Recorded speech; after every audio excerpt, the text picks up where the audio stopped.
To stretch or not to stretch? That's the question we're asking in this video. To start, let's first gather some information about how your body moves or doesn't move to help us uncover and answer this question about stretching and how it could be really tailored to what your needs are of your body.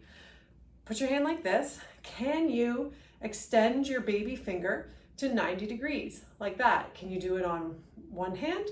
Check out the other hand. Can you extend? I get 2 points. I can do that. Now, can you put your thumb in this position and touch your forearm? I can't do that anymore. Ooh, yep, I can do it on one hand, but I can't do it on this one. So I get another point. I have 3 points. Now, do you have hyperextension in your elbows? So is your wrist, when you stick it out like this, maybe look in the mirror, take a picture, does your wrist go lower than your elbow? Mine does not. I do not have hyperextended elbows. Often people with this know they have it. So check again, both sides. You might notice a difference. And then 3 more points to see if you get, there's 9 altogether, is do you hyperextend your knee? I'm gonna give myself a point there because it kind of does that C shape backwards. Instead of being really super straight the whole time, I can do that. Let's check out the other side, and I can do that. So now I'm up to 5 points, okay? Now, last one is, can I take my hands, you can't see this so well, and can you flatten them on the floor? I can do that. I've always been able to do that. That's how my body was designed. So I get 6 points out of 9. It's called the Rokobata scale. So 1, 2, 3, 4, 5, 6, knees, 7, 8, hands flat on the floor, 9, okay? Give yourself a score. I'm a 6. I'd love to know in the comments what your score is. And then people who are higher up on the score tend to have a more flexible body. People who are lower on the score, I know people who are zeros, which is, again, it's how we were born. It's not a body defect or any such thing. It's just the way we're made. So if you have a really low score, it generally means that you could probably stretch any muscle on any day in your body and it would give you a health benefit. It would probably help you prevent injury. If you're a little higher on the scale like I am, and if you're even higher, if you have really hyper extension in your joints, you want to be more mindful about stretching. You really only want to stretch what's tight.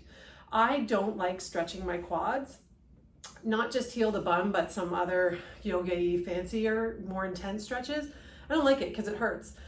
That's what my body needs. I love doing, hamstring stretches because they're very flexible. So for me to keep just doing the ones I like, because they're not so hard, it's a great guideline. Maybe add in the ones that are more challenging because that's probably more what your body needs. So really interesting information about stretching because it's very individual. So the guideline I, of course, just said that I like people to follow is if you only want to stretch what's tight. How do I know what's tight? Well, probably the ones you don't enjoy doing.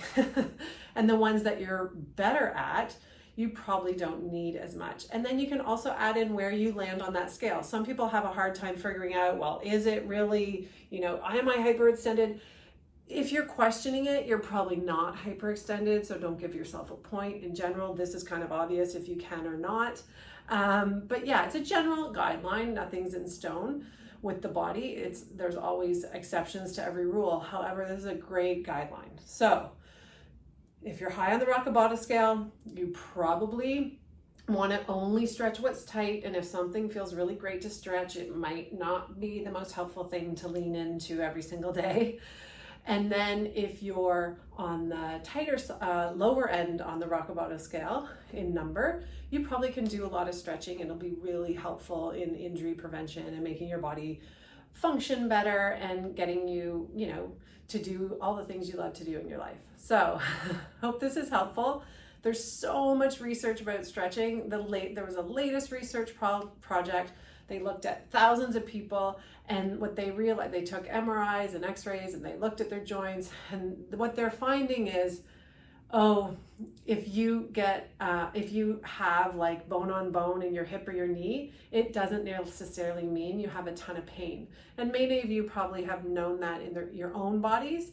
And then sometimes, you've got a lot of chronic back pain, and you do an x-ray and you're like, oh, I have a bulging disc, but maybe that was from years ago. So there's not this as strong a correlation between the results we find from x-rays and MRIs and pictures of what's happening in our body to what we're feeling in our body on a pain scale.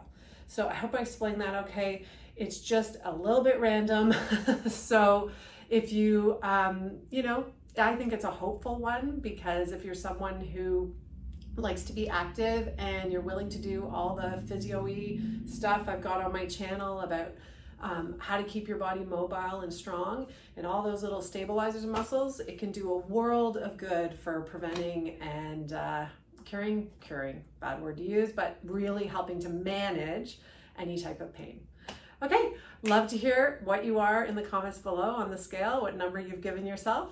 I'm a good old 6, and we'll see you next time. Bye-bye.